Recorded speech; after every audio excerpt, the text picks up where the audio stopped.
Payez vos impôts. Ouais. Vos impôts. Payez vos impôts. Ouais, aïe, aïe. Vos impôts. Payez vos impôts. Ouais.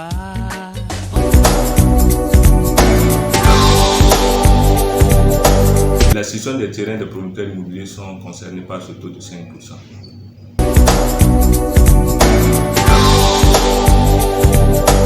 Les pièces à fournir sont les pièces classiques d'un dossier de mutation. Les pièces à fournir n'ont pas changé, c'est juste le taux qui a changé.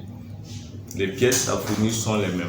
Pour une mutation, il faut déjà la présence des deux parties ou alors le vendeur muni d'un mandat.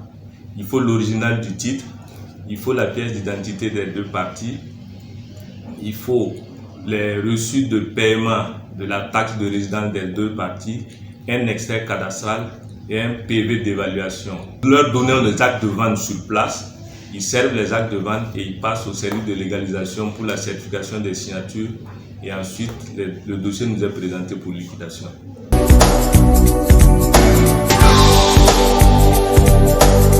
Pour le cas de Bobo et Ouaga, où les guichets uniques sont fonctionnels, les usagers sont invités à se présenter au service des guichets uniques du foncier.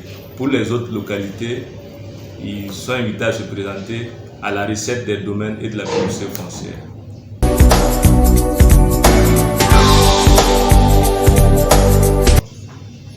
Pour la minoration de prix, il y a deux situations. Il y a l'insuffisance et la dissimulation. Dans le cas de l'insuffisance, les parties déclarent un prix qui est le prix convenu entre elles. Toutefois, l'administration estime que ce prix ne reflète pas le prix du marché. Et donc, l'administration corrige cette déclaration. Et l'administration fait un rappel de droit sur la différence et elle applique une majoration de 25% sur les droits éludés. Dans le cas de la dissimulation, les parties ont convenu d'un prix, mais elles déclarent un prix inférieur à l'administration.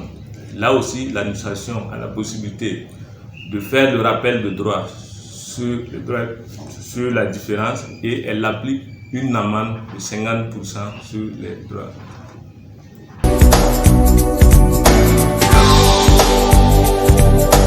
Pour les terrains qui ne sont pas mis en valeur, le document que l'administration délivre, c'est l'attestation d'acquisition de droits provisoires. Pour les terrains mis en valeur, il y a le PUH, le permis urbain d'habiter, pour les terrains d'habiter, pour les terrains d'habitation, le permis d'exploiter pour les terrains autres que d'habitation et le titre foncier qui est le titre de propriété.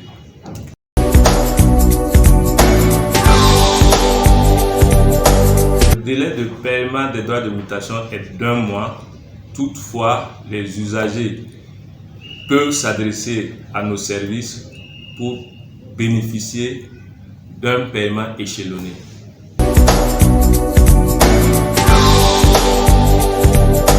C'est faire un appel à l'endroit des usagers qui n'ont pas encore fait leur mutation, de profiter de l'occasion pour procéder à leurs différentes mutations afin de sécuriser leurs acquisitions. Payez vos impôts. Ouais. Vos impôts. Payez vos impôts. Ouais, aïe, aïe.